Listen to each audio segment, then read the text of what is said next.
A mérést többször is elvégeztem, 2 műszerrel is. De mindig más eredményt kaptam.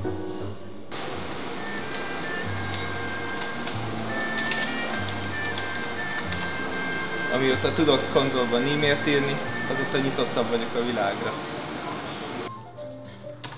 Mióta kiírom a cégkiterjesztést a fájl végére, van, hogy fordulnak a programok.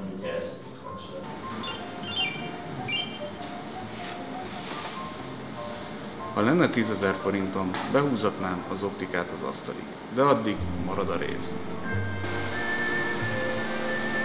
Mit ér a távközlés egy kis automat nélkül? Ha bejönne a Hustler, a mérés sikeres lenne, de nem jön.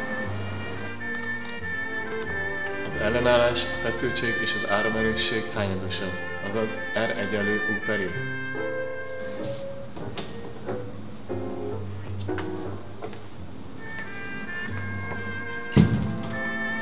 Soha nem mentsetek a meghajtóra.